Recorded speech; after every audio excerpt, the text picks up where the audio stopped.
They say some kids survive by running. Landon survived because one dog refused to let him disappear. Long before anyone believed the truth about the mountain, Bear did. He sensed the danger no one else could name, guarded a boy the world had thrown away, and dragged both of them toward a secret that should have died decades earlier. This isn't a story about a waterfall or a hidden paradise. It's about the moment a broken dog chose a broken child, and how that choice rewrote everything. The mountains had a way of swallowing sound, and on that cold Appalachian afternoon, they swallowed the last bit of strength Landon had left.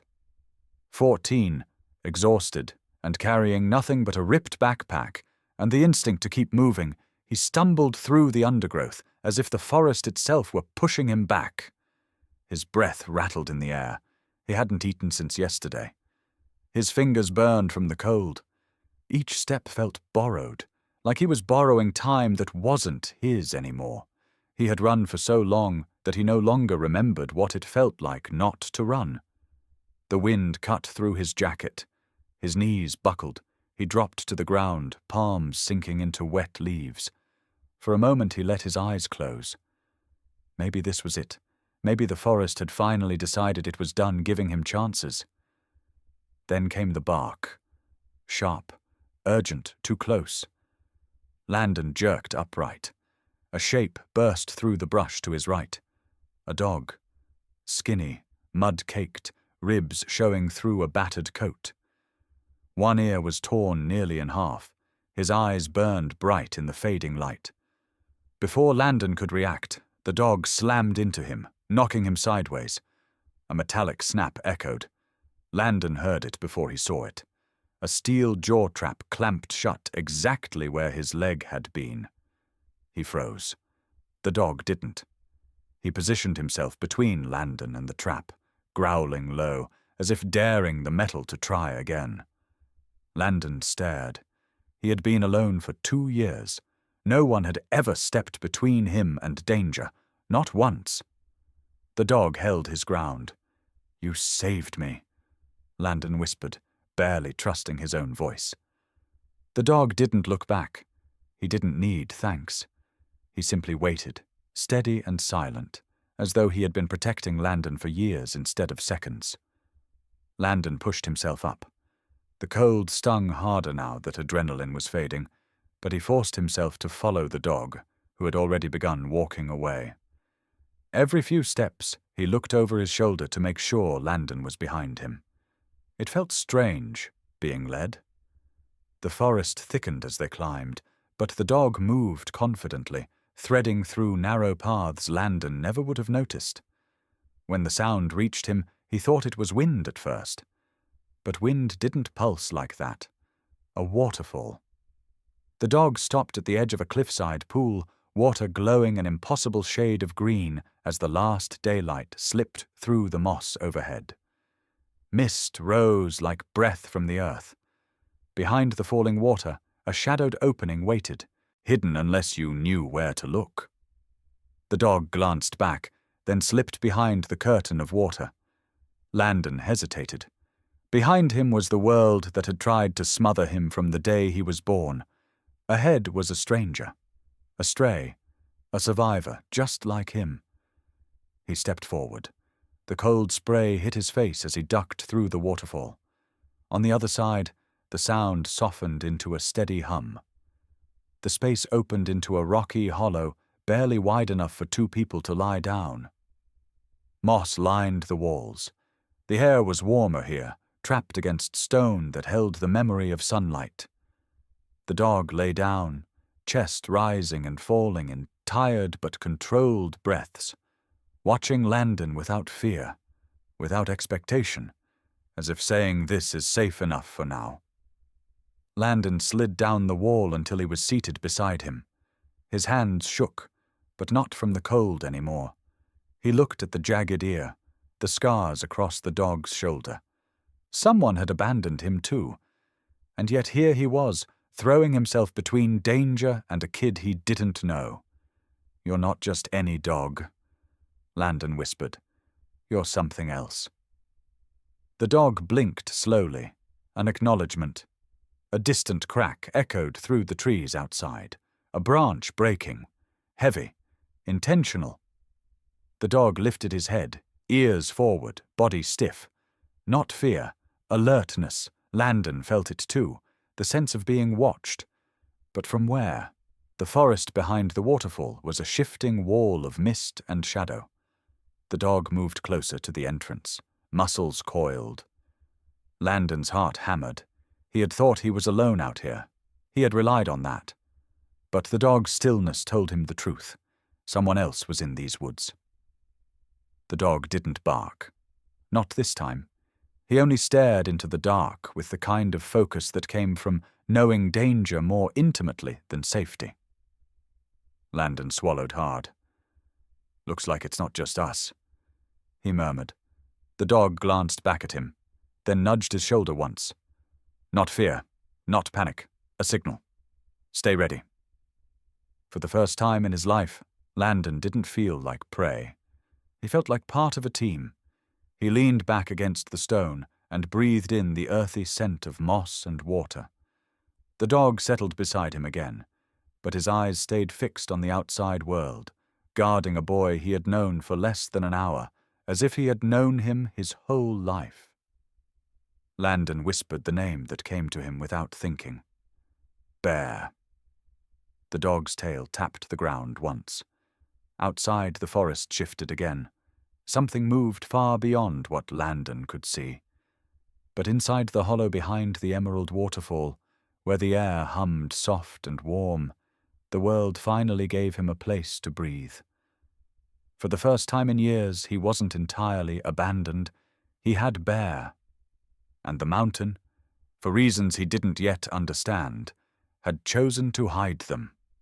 The next morning came in pale green light, filtered through the waterfall as if the world outside were being held at a distance. Landon woke with his back pressed against. The cave wall and Bear curled near the entrance, watching the forest like a sleepless guardian. He spent the first hour gathering branches, stones, and whatever scraps of tarp he had left in his pack. By midday, he had managed to assemble something like a shelter just outside the hollow. It was crude, leaning on the rock wall behind the falls, but it kept the spray off and trapped a little warmth. Bear inspected every inch of it, sniffing, circling, testing the ground with careful steps. Landon laughed quietly. If Bear disapproved, the shelter would not last 10 minutes. But Bear didn't disapprove. He only lifted his head toward the forest, nose twitching. "What is it now?" Landon said, pulling the tarp tighter. He didn't expect an answer, or maybe he did. Bear took a few steps forward, inhaled deeply, then shot a glance at Landon that froze him. Something was wrong. Landon stood slowly. The air smelled of damp moss, wet stone, and something else he couldn't place. A faint chemical bite. Sharp. Out of place. Gasoline. He tried to shake it off. Maybe the smell came from his own hands, from something he had touched while scavenging. Maybe his nerves were wound too tight. But Bear didn't move. His ears were forward, his stance rigid. "You're seeing ghosts," Landon muttered. But the tremor in his voice betrayed him. Through the trees, somewhere deeper than the sunlight reached, came a sound. A thin metallic clank, swallowed quickly by the wind. Landon whipped around. "Did you hear that?" Bear did more than hear. He bolted toward the sound before Landon could react, muscles tense, paws clawing at the earth. He stopped near a slope of stones piled against a natural embankment. He barked sharply, once, then began to dig. "Hey, slow down!" Landon called, stumbling after him. "You're going to break your paws." But Bear was relentless.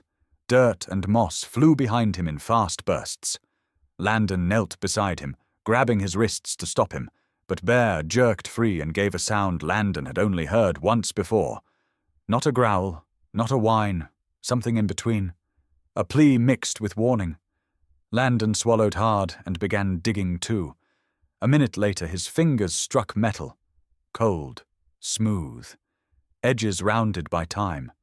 He dug faster until a small metal box emerged from the soil, crusted in rust. The latch snapped under his thumb. Inside were two things: a faded notebook tied with string, and a tiny child's shoe, no bigger than Landon's palm. His breath caught. The shoe was once pink. Mud had seeped into its seams. One daisy sticker peeled from the side. He touched it gently, as if the leather might crumble under his fingers. Bear stopped digging. He sat beside Landon, breathing slow and heavy, his eyes locked on the box. Landon opened the notebook. The first pages were water-stained, smeared with years of rot. But the handwriting was still legible in places. Words rushed across the paper in panicked strokes. "We thought the mountains would keep us safe. We heard footsteps above the cave. He said it was wind. It was not. Food is running low. We can't go back." Near the end of the notebook, the words grew jagged. "If someone finds this, please listen. Do not stay here." The last line was a single sentence, written as though the hand holding the pencil had been shaking violently. "If anyone finds this, do not let it happen again." Landon froze.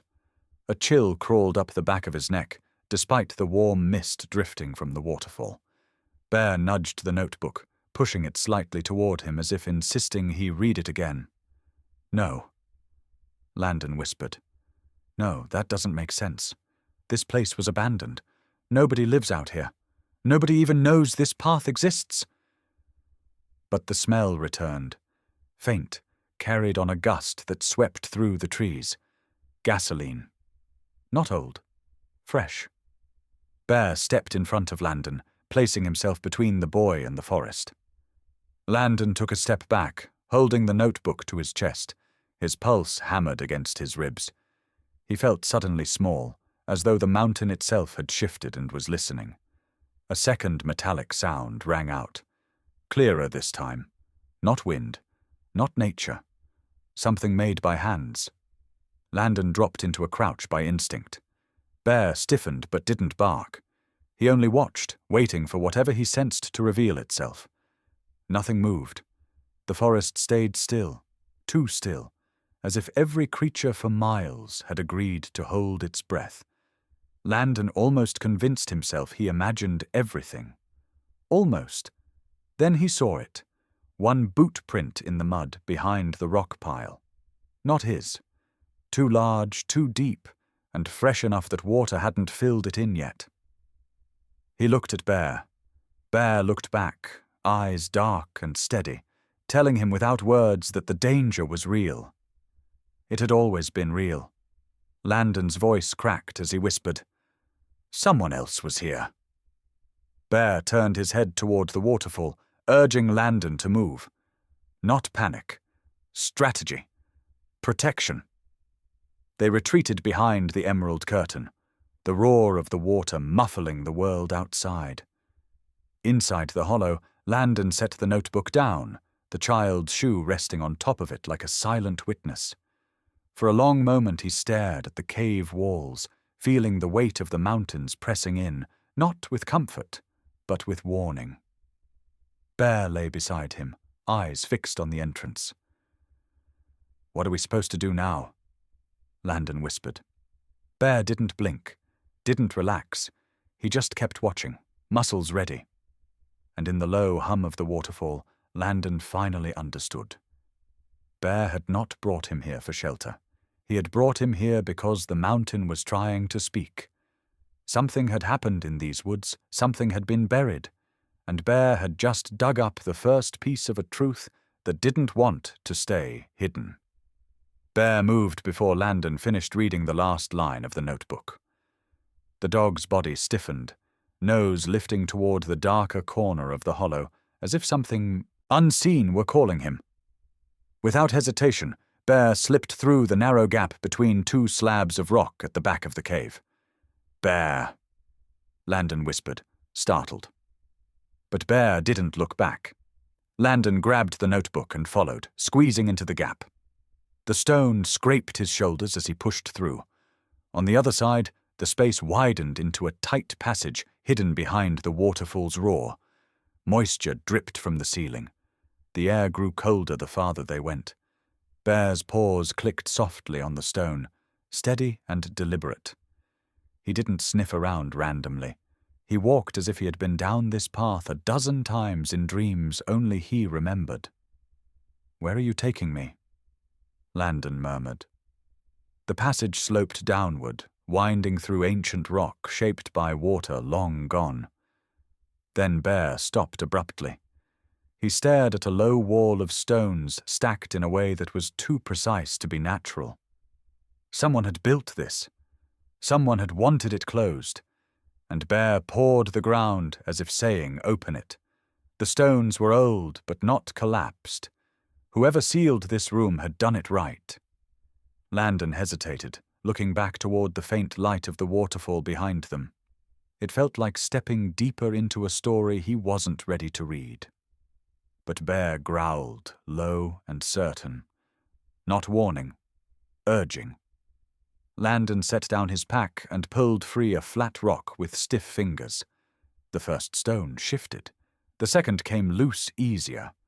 After a minute of work, a draft of stale, cold air seeped out, carrying the unmistakable scent of dust, rust, and something metallic. Landon pushed one last stone aside and crawled inside. Bear slipped past him in a single silent movement. The hidden chamber was barely larger than a small bedroom. The light from Landon's flashlight swept across it, like a hesitant breath.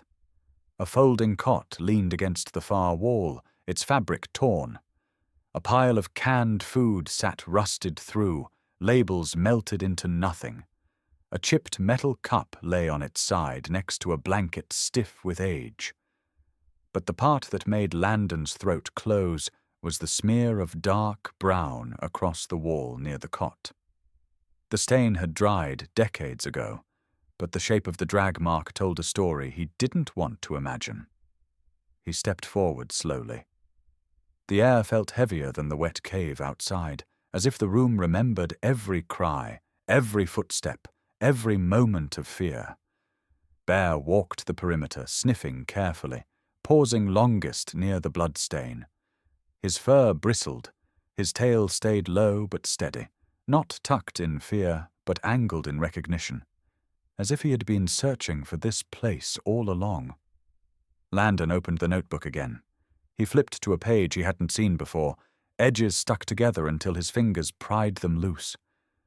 He read aloud softly. "We saw him again today, watching from the ridge above the falls. I pretended not to notice, but he stood there for hours. When the wind shifted, I could hear his breathing." Landon felt the cold crawl across his back. Bear lifted his head. Another page, written sharper, more frantic. He said he was trying to protect us, but he locked the door from the outside. I screamed until my voice failed. My husband tried breaking the boards. He couldn't. I think he knew we would die here. Landon closed the notebook quickly. Bear's eyes reflected the beam of the flashlight. They seemed to say, "Now you understand why I brought you here." "No," Landon whispered, shaking his head. "This can't be the same place. Maybe they meant another cave. Maybe the door was different." But his own voice betrayed the truth he already felt. The stones, the cot, the blood, the shoe in the box outside. It was all part of the same story. A story buried under the mountain and hidden behind a waterfall, beautiful enough to disguise a crime. Bear nudged Landon's knee. Not in comfort, in insistence. "Look deeper." Landon crouched near the cot. His fingers brushed something wedged in the fold of the blanket. A photograph curled with age. A man and woman stood in front of the waterfall, smiling wide as if the world had not yet betrayed them. In the woman's arms was a toddler wearing a familiar pink shoe. The other shoe remained in the metal box above ground. Landon felt his stomach twist. "What happened to you?" he whispered to the photograph. Behind him, the tunnel seemed to exhale a low moan as air shifted. The sound wasn't wind. It wasn't water. It was something heavier, deeper, like a reminder. They were watched. Landon turned to Bear. "You knew there was more here, didn't you?" Bear didn't blink. He sat beside the stain on the wall, facing it with solemn stillness. Not fear. Respect. Landon understood. Bear wasn't reacting to instincts gone wild. He was responding to something the mountain still carried. Something unfinished. For a moment, silence filled the room. Then a sound cracked through the passage behind them. A sharp stone falling. Not loud, not accidental. A footstep shifting weight on gravel. Landon froze. Bear stood instantly, body tense, head low, eyes locked on the darkness behind them. Someone else was in the passage. Landon killed the flashlight. His pulse thundered in his ears. In the absence of light, the chamber felt like a lung holding its breath. Bear moved in front of Landon, positioning himself between the boy and the sound.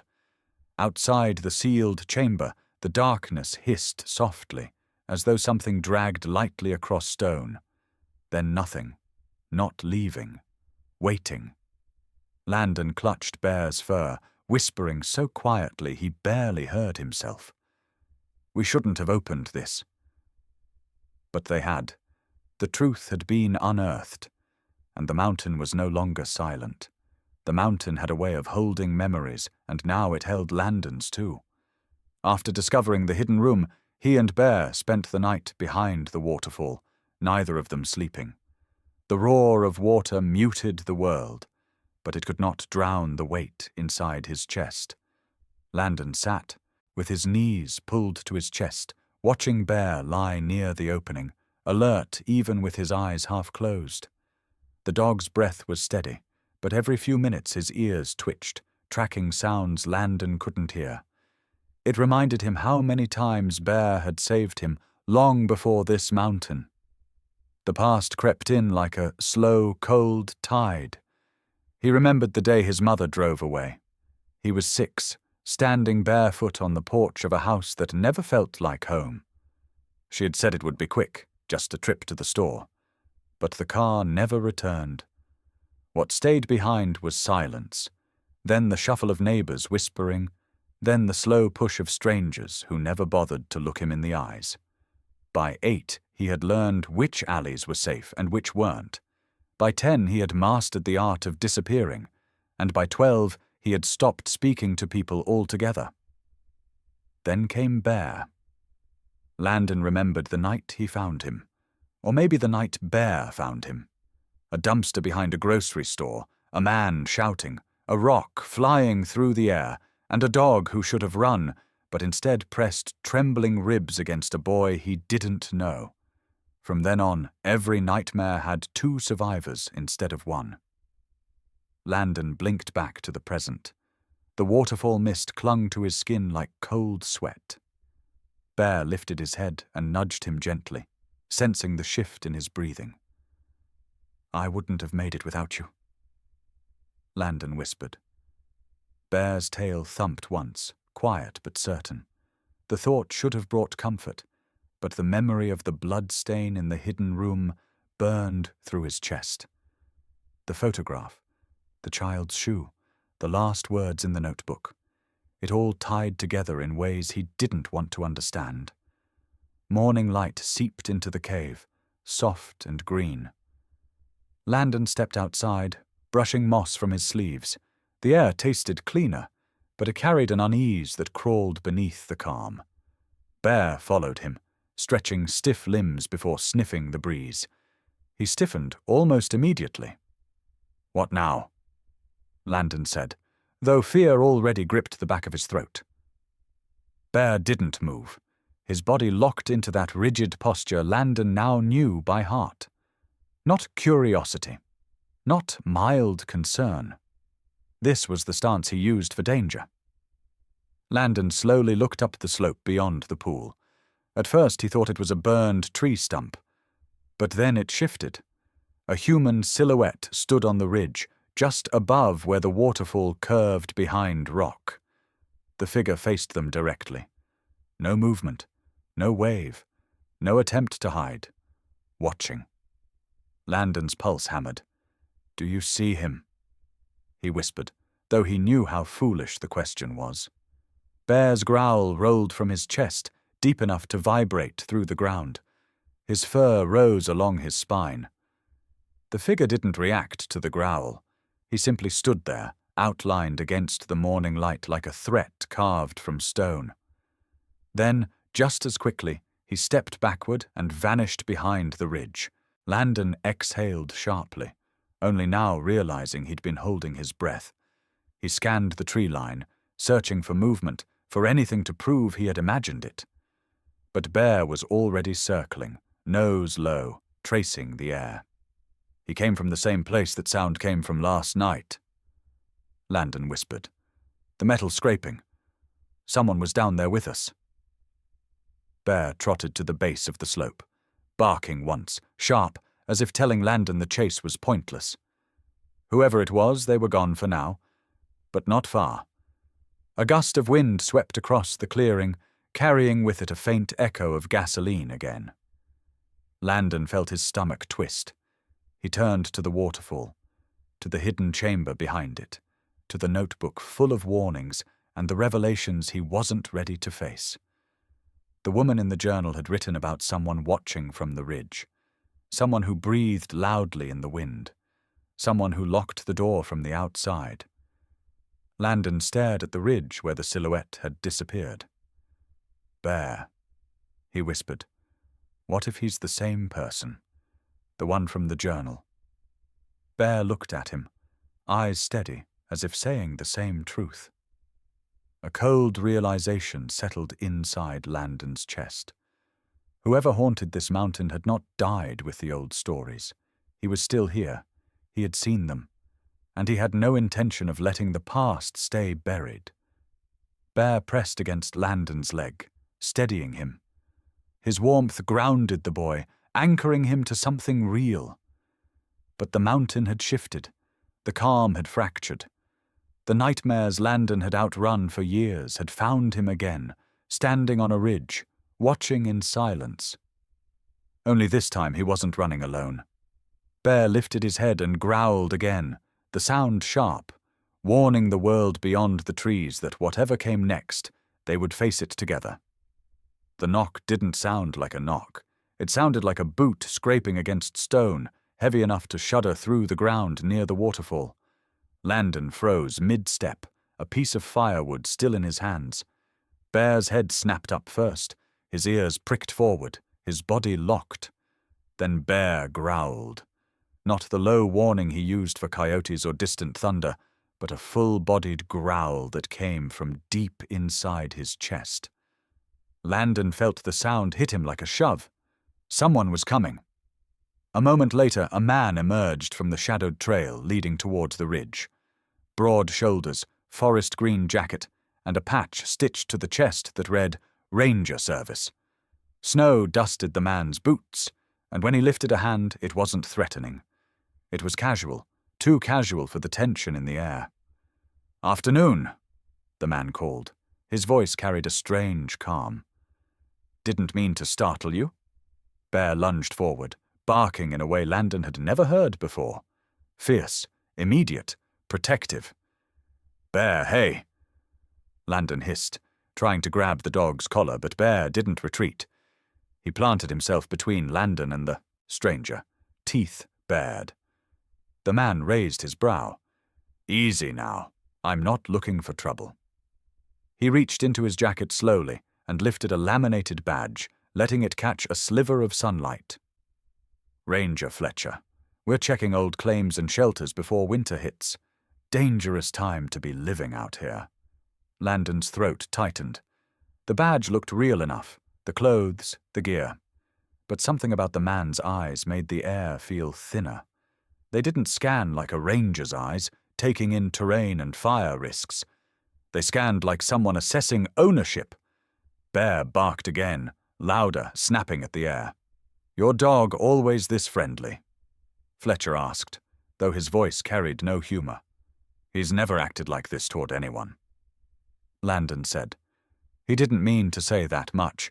but fear loosened his tongue. Fletcher nodded once, eyes narrowing as he studied Bear. Animals sense things we don't. Still, I'm just doing my job. Mind if I take a look around the falls? Yes, Landon blurted. It came out sharper than he intended. Fletcher paused.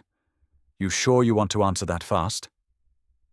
Bear took 2 steps forward, growling so loudly Fletcher finally backed up an inch. His jaw tightened, barely noticeable, but Landon saw it. A man not used to being challenged. Fletcher shifted his gaze to the waterfall. You been living back there? Landon swallowed. Just passing through.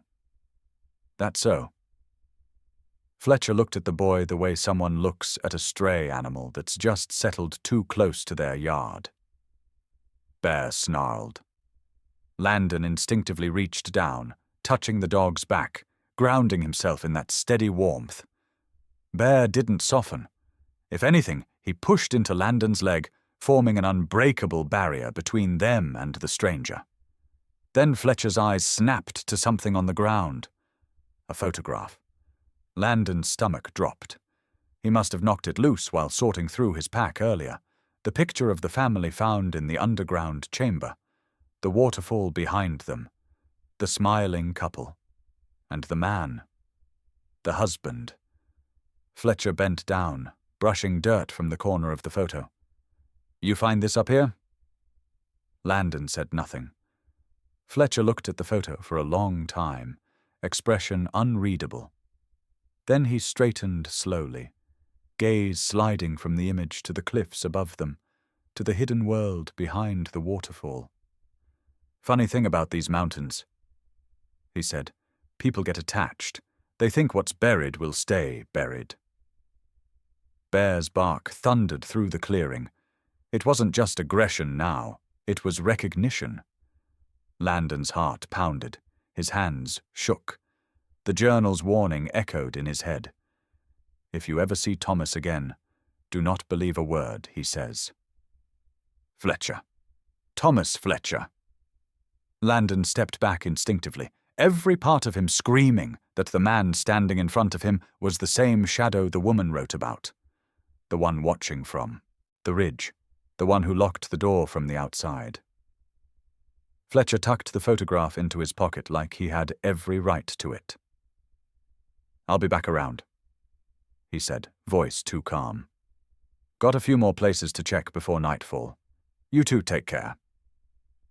He turned and walked away, each step measured, echoing against the stone. Not in a hurry, not worried, as if he already knew the land was his. Bear didn't move until Fletcher disappeared behind the pines.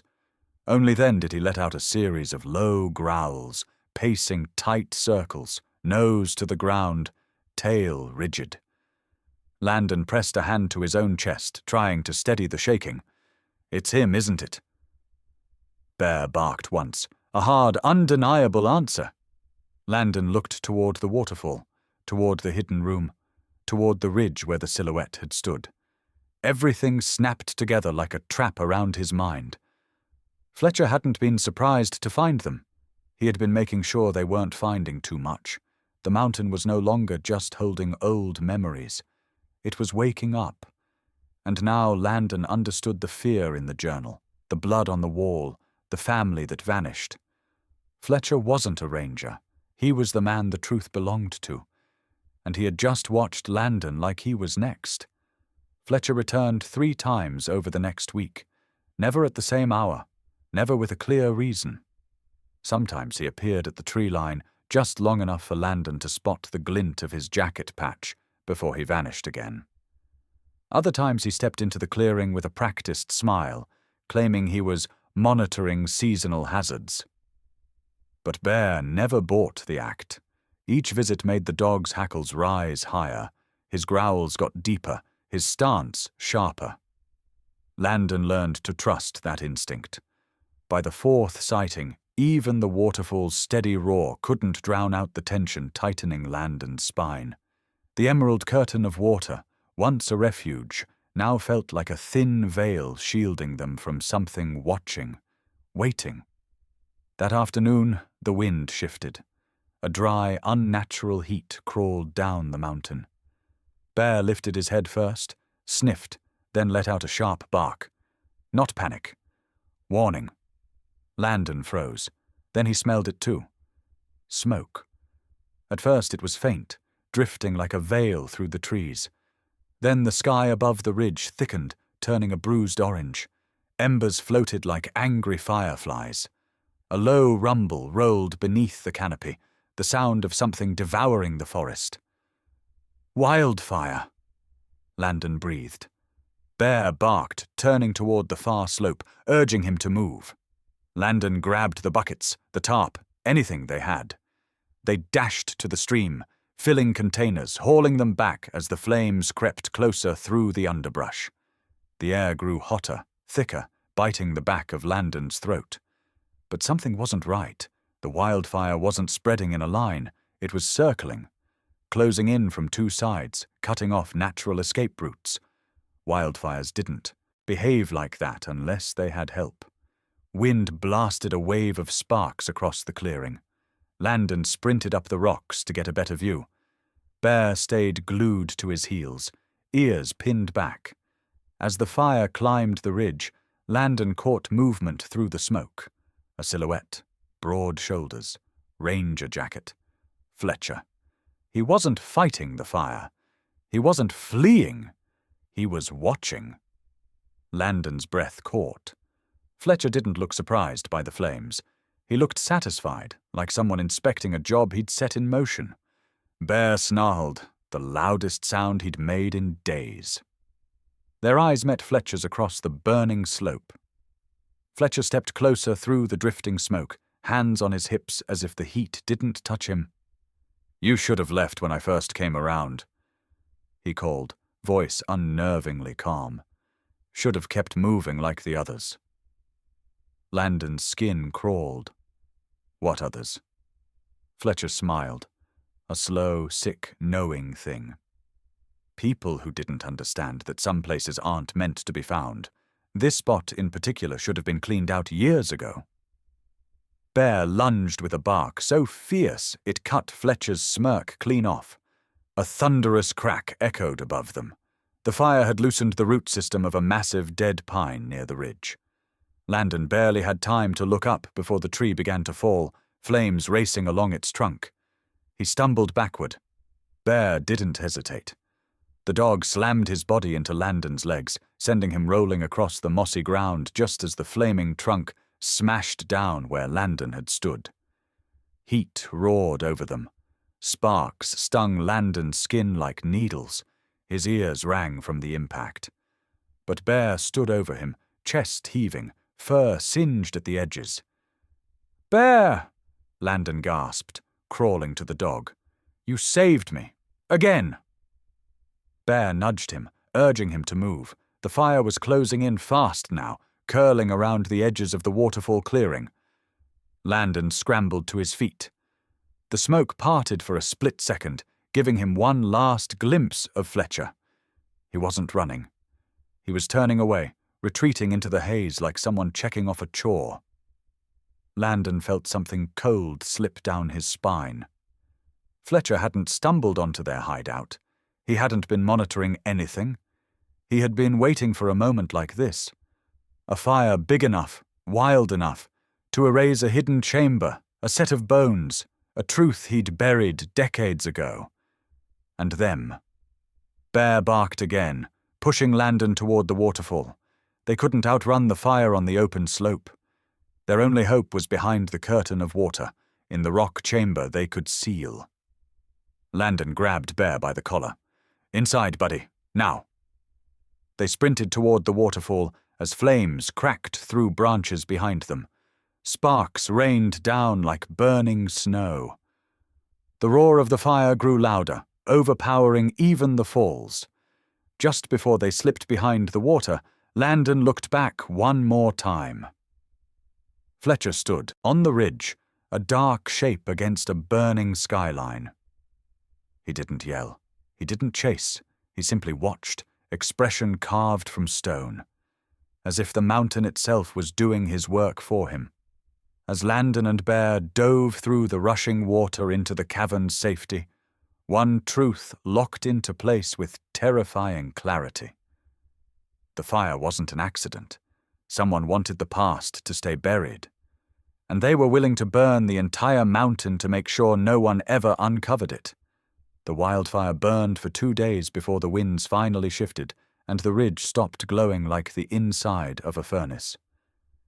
When Landon and Bear stepped out from behind the emerald waterfall, the world looked like a scar. Blackened trees, ash falling like slow grey rain. The forest that once sheltered them now whispered a different warning. But they were alive, and Fletcher knew it. Bear moved stiffly beside Landon, singed fur along his flank, limping from the shove that had saved Landon's life. Still, the dog pushed forward with purpose, nose to the ground, following a scent trail that led, not away from danger, but toward the truth Fletcher had tried to burn. The hidden chamber beneath the rock shelf survived the fire. Landon pried open the stone hatch and climbed down with Bear close behind him. The air was still damp, the smell of smoke faint but lingering like a memory. When Landon raised the flashlight, his stomach tightened. The fire hadn't destroyed the room, it had exposed it. Soot streaked across the walls, darkening old stains that were now unmistakable. Not rust, not rot. Blood. Bear growled, low and steady. Landon stepped closer and saw scratches across the wall near the metal cot. Not random. Words. Claw marks made by someone trying to leave a message even as fear shredded their strength. He traced the grooves with his fingers. His heart lurched. Below the markings lay a set of papers, charred around the edges, but intact enough to read. A report, typed, stamped, official. He lifted the top sheet. Ranger Thomas Fletcher. Investigation closed. Cause of disappearance, voluntary abandonment. Landon's hands shook. The pages beneath were handwritten statements, crossed out in red ink. A woman's frantic script. He locked us in. He said the mountain was his. No one will find us unless he wants them to.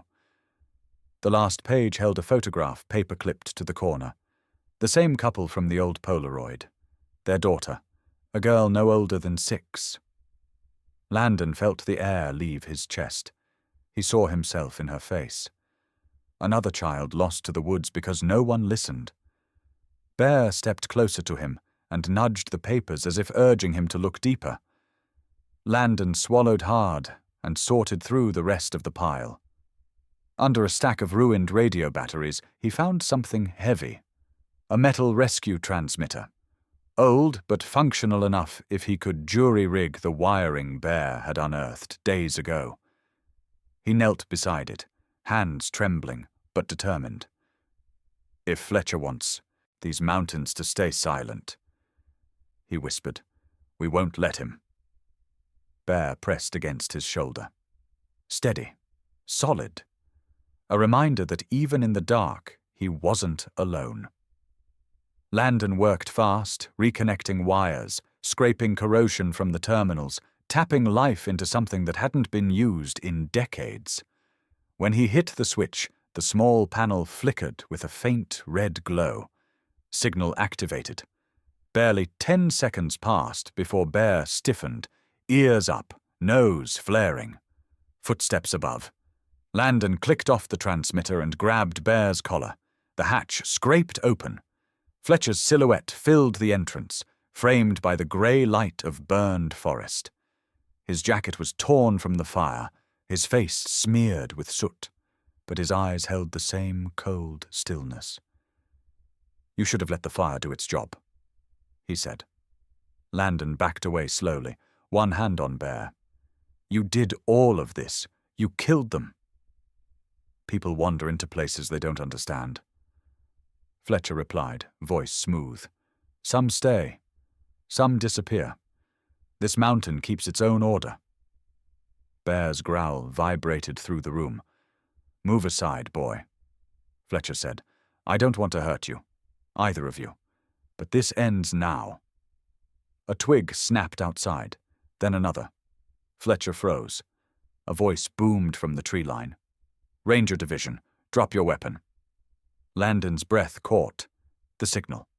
They'd gotten it. He looked up at Fletcher, who for the first time showed something other than control. Fear. He stepped back toward the ladder, but Bear lunged before he could escape, grabbing the man's pant leg and yanking him off balance. Fletcher crashed against the stone wall, cursing as he tried to shake the dog free. Landon leapt forward, pulling Bear away before Fletcher could strike him. The dog didn't retreat. He planted himself between Fletcher and Landon, teeth bared. Flashlights flooded the chamber as two real rangers descended into the room, weapons drawn. "Hands where we can see them," one commanded. Fletcher tried to speak, but the ranger cut him off. "We reopened your old case. You're under arrest for obstruction, falsification of federal reports, and suspected involvement in disappearances on protected land." Bear growled again. Just once, like punctuation. Fletcher glared at Landon as they cuffed him. "This mountain always belonged to me.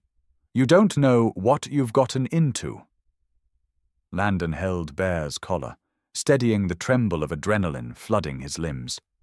"No," he said quietly. "You don't know what you tried to bury." The rangers dragged Fletcher up the ladder.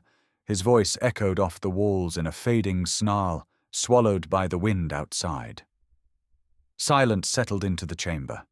Landon sank to the ground, burying his face in Bear's neck. His breath shook. His hands wouldn't stop trembling. Bear leaned into him, steady and warm, letting Landon cling to him in a way he hadn't since he was a child. "You did it," Landon whispered. "You saved us. Again and again." Bear licked his cheek once, slow and sure. The nightmare had ended, not because justice arrived, but because Bear never stopped seeing the truth, even when Landon couldn't. The mountain finally exhaled. The waterfall roared steady in the distance, and for the first time since he set foot in the Appalachians, Landon felt the weight of the past shift. They were free, together. Winter passed like a slow exhale, leaving the mountains washed clean. By the time spring pushed its green fingers through the ash, the ridge looked like a place waking from a long, troubled sleep. And for the first time, Landon woke without fear clawing at the edges of his mind. A season had changed. So had he. The investigation into Fletcher had stretched for weeks. Rangers came and went, asking questions, documenting evidence, walking the forest with faces pulled tight in disbelief. They told Landon he could leave the mountain if he wanted. They even offered to place him with a foster family, somewhere far from the smoke and memories. But Landon shook his head every time. He had been running his whole life, running from strangers, running from cold nights, running from the ache of being unwanted. But behind the emerald waterfall, he wasn't running anymore. He was choosing. The day the investigation officially closed, Landon walked them to the trailhead, Bear limping faithfully at his side. When the last ranger turned the bend and vanished into the trees, Landon felt the mountain settle around him like a final decision. This was home. He stood for a moment, listening to the water crashing against stone, the rhythm steady and warm. Bear nudged his hand, tail flicking once in quiet approval. Landon knelt, pressing his forehead to the dog's. "We're staying," he whispered, "for good." Bear didn't bark. He didn't need to. They began rebuilding the very next morning. Landon dragged the charred debris away from the waterfall's base, clearing the ground that fire had wounded. He patched the stone walls, reinforced the wooden beams inside the cavern, and carved out a narrow skylight shaft that funneled sunlight deep into their hidden home. Every nail he hammered in, every stone he stacked, became a piece of a future he never imagined he'd have. He built a real bed frame from cedar he hauled down the slope. He shaped a small earthen stove against the far wall, sealing it with clay and river sand.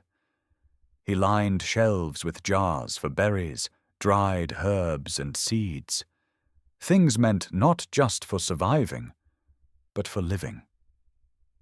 Bear followed him through every step. Sometimes he lay in the sun near the entrance, warming his old bones. Other times he trotted beside Landon, offering gentle shoulder bumps when the work grew heavy. His fur had thinned around the muzzle, turning almost white. His gait had slowed. But his eyes were the same. Calm. Knowing.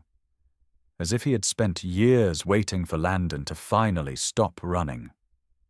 But midsummer, Landon planted a small garden in a pocket of soil beside the waterfall's pool.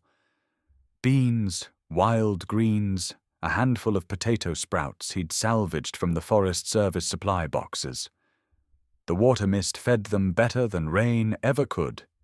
Each morning he knelt beside them, grounding himself in the quiet bloom of new life.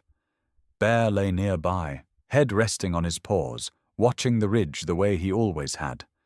Guarding, but softer now. At peace. Sometimes Landon sat beside him and let memories drift in. The dark nights hiding from trucks on back roads, the weeks of hunger, the nights he clutched Bear's fur just to fall asleep. And the fire, the chase, the man who tried to erase a family. Then the truth. All of it felt distant now, like a shadow receding behind a tide of sunlight. One evening, Landon lit a lantern inside the cavern and stepped back to take in the home he and Bear had built. Light spilled across smoothed stone, shelves filled with tools, the bed covered with a blanket he'd found and mended. It wasn't perfect, it wasn't polished, but it was theirs. Bear padded over, leaning his weight into Landon's leg.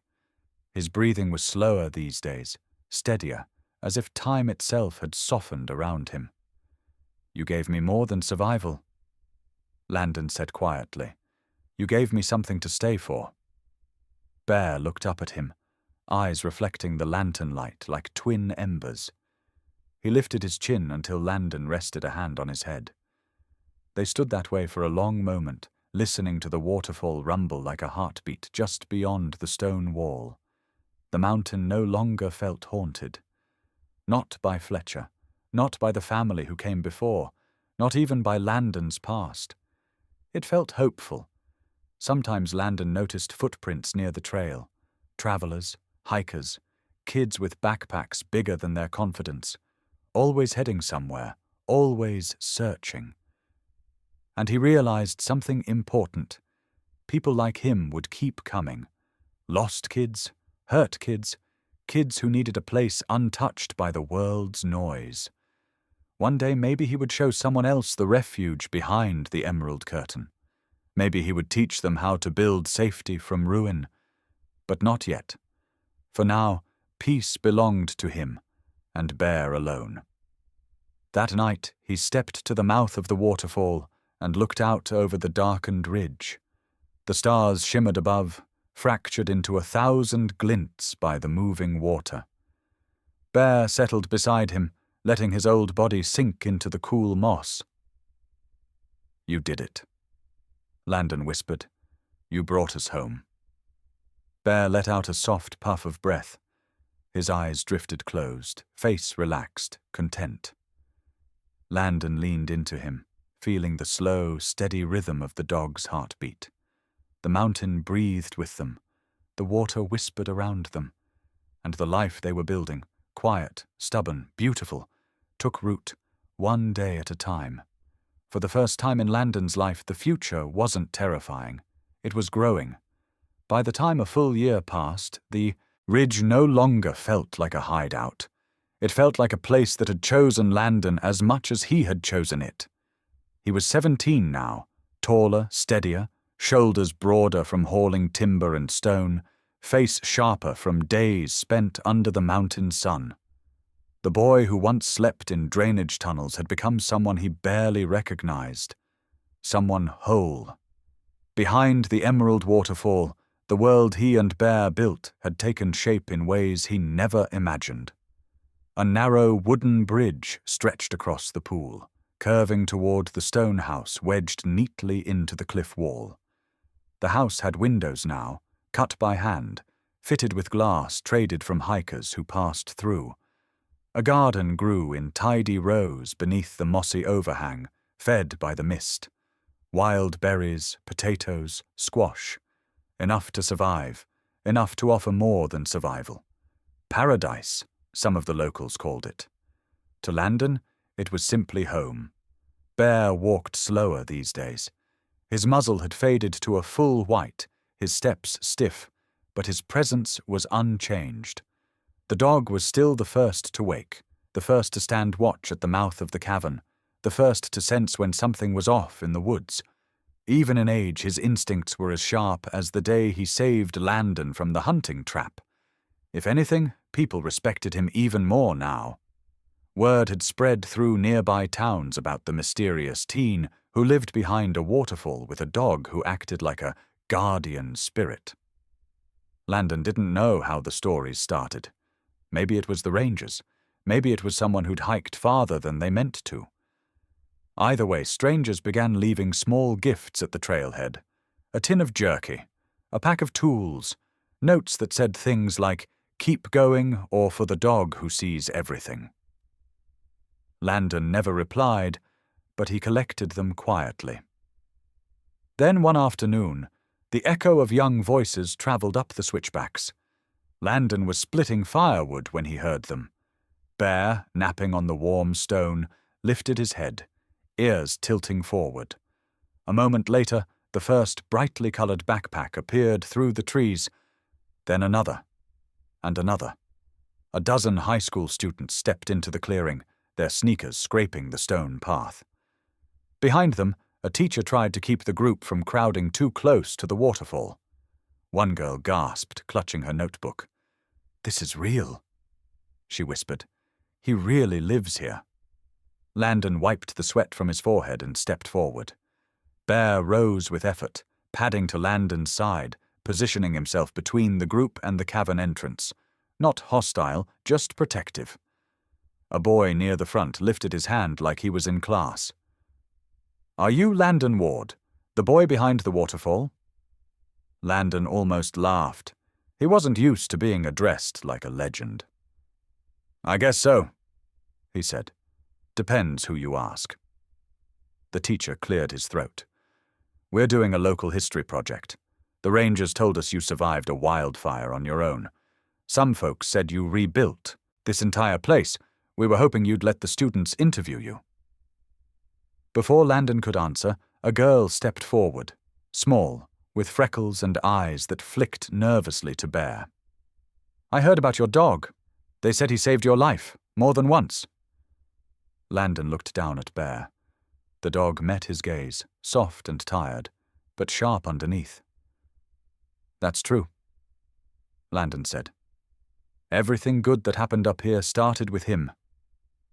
Bear blinked slowly, accepting the praise like a soldier who'd heard it all before. The students wandered respectfully, touching the wooden railings, sketching the bridge, whispering at the shelves carved into stone. Landon guided them only when they asked. Most of the time, he stayed close to Bear, who sat watching each newcomer like he was evaluating whether they carried the mountain's permission. One student stopped at the tall cedar post beside the bridge. "Who carved this?" he asked, tracing the words with his finger. Landon joined him. On the post, in clean, steady letters, he had carved the sentence that had lived inside him for months. He didn't bark for fear. He barked for the truth. The boy read it out loud, softly, almost reverently. "What does that mean?" Landon felt Bear's shoulder brush his leg, a familiar grounding weight. He rested a hand on the dog's back and looked at the group of kids. Kids who, despite clean clothes and warm homes, carried the same flicker of uncertainty he once lived with. "It means," Landon said, "that sometimes the only one who knows what's coming is the one who refuses to look away. Bear always saw things I couldn't, things I wasn't ready to face. Without him, I don't think I'd be standing here." A girl near the back raised her hand hesitantly. Were you scared? Living out here? Landon considered it. He remembered cold nights, cracking branches, Fletcher's shadow, the fire rolling down the ridge. He remembered the kind of fear that crawled inside your bones and tried to live there. Yeah, he said, but being scared isn't what kept me alive. Listening did. Trusting him did. Bear leaned his weight into Landon, as if confirming the statement. The tour stretched into the early evening. The students settled along the rocks, sketching, taking notes, asking gentle questions. Some asked about survival skills. Some asked about solitude. But one question lingered with Landon long after the others were forgotten. A quiet boy with dark hair, standing a little apart from the rest, looked up and said almost too softly, "How did you know you deserved to stay here?" Landon froze. A year ago, no one could have asked him a harder question. Now, after building a home, after surviving fire, after facing down a man who tried to erase the truth, the answer came more easily. "Because someone believed I did," he said, glancing at Bear. "Someone who never left." The boy followed his gaze. Bear sat like a statue carved.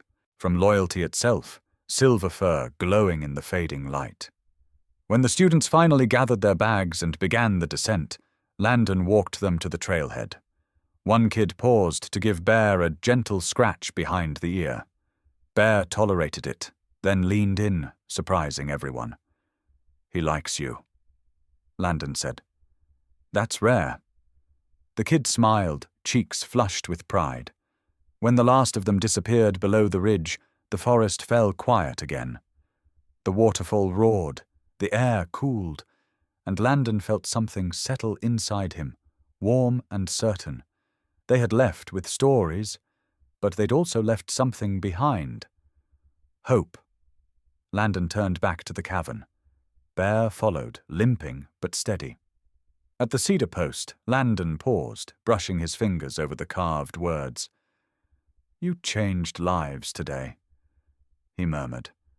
Bear didn't respond. He simply sat beside Landon, looking out over the place they had built, the place where truth had refused to die. The boy behind the emerald waterfall was no longer alone, and his dog's legacy was only beginning. The last echoes of laughter faded down the switchback trail. The clearing behind the emerald waterfall returned to its usual rhythm, the sound of water pounding against stone and the soft hum of evening wind weaving through the trees. The world settled, alive but quieter now. Bear lay beside the wooden gate, his old body stretched across the sun-warmed stone.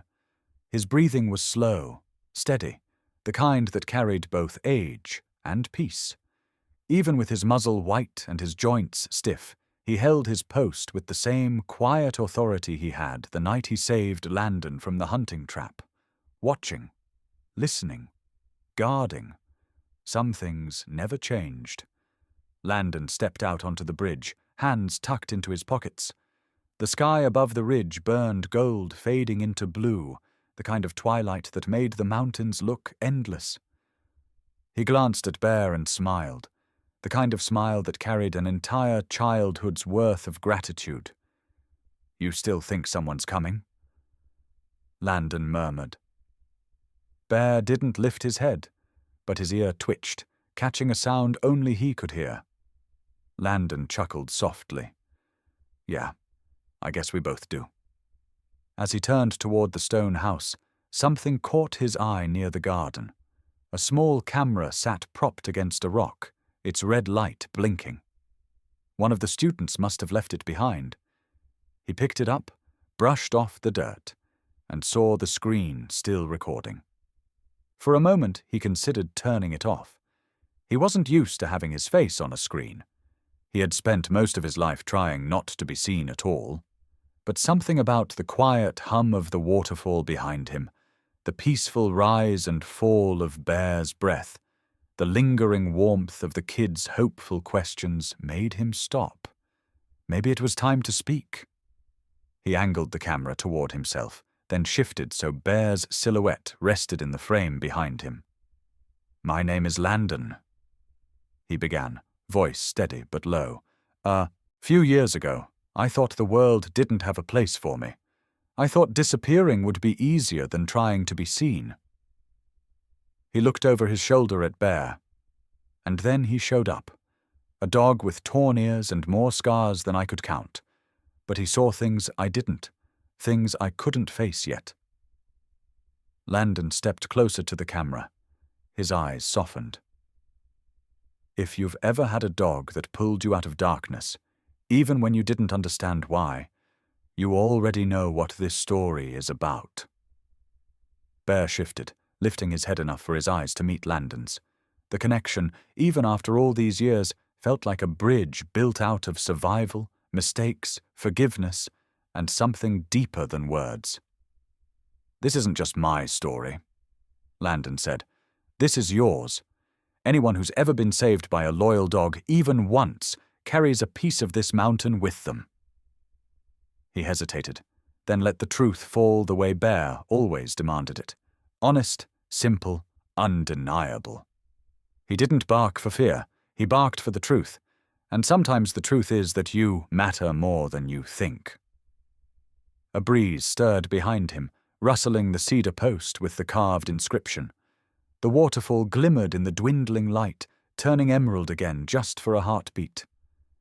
Landon knelt beside Bear, keeping the camera steady in his free hand. The old dog blinked, eyes soft with years of watching one boy grow from a lost child into someone brave enough to stay. "What's your story with a loyal pet?" Landon asked, voice barely above the whisper of water. "Tell it. Share it. Someone out there needs to hear it." Bear rested his head against Landon's knee, as if sealing the moment. Landon smiled into the camera, warmth spreading across his face. "And if this story meant something to you, help keep it alive. Support the channel. Share it with someone who believes German shepherds still guard more than just trails. They guard hearts." He reached forward and gently pressed the button. The screen faded to black. Above the emerald waterfall, night settled like a soft blanket. Beside the wooden gate, Bear closed his eyes, still keeping watch,